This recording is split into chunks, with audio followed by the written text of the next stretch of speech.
matagal po. Pagkatapos kong maakusahan ng parricide, parang nawalan na rin po ako ng credibility. Lalayuan na rin po ako ng mga ibang lawyers na akala mo may sakit akong nakakahawa.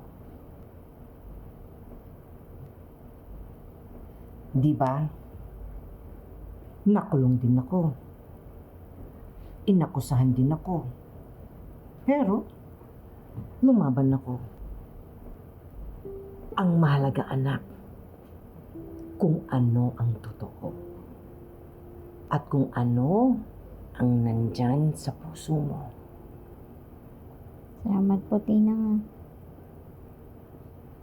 Hindi lang naman po yun na-experience ko ngayon eh. Pati po yung boss namin. Parang kahit ano pong efforts ko, parang parati pa rin akong mali. Kulang pa rin yung ginagawa ko. Hindi ko sapat sa kanya. Ngayon ka pa ba bibitaw? Matapang ka. Matsyas ka. Hindi ka umaatras. Ang dami mo ng pinagdaanan na mas mabigat pa ng mga pagsubok. Lahat yun. Nakaya mo.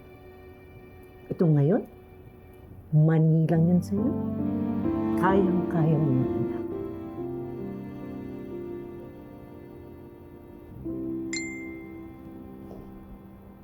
Makikita kita sa birthday ko. Kung hindi, boom, yari ka. Ano yan, anak? Wala po, secret nangungulit lang po. Tulad niyan, yung mga tao na nagpapahalaga sa'yo. Sila yung totoo nakakakita ng kabutihan at galing mo. Anak, sa kanila ka humugot ng lakas. Huwag mong hayaang panghinaan ka sa mga fake news na pagtingin sa'yo ng mga maling tao. Ha?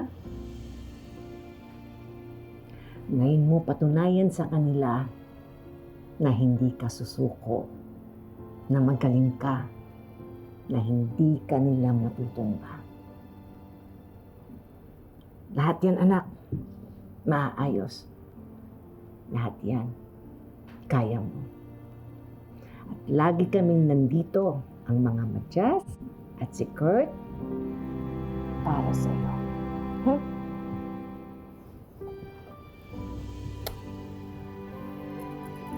Harapan lang tayo, ha?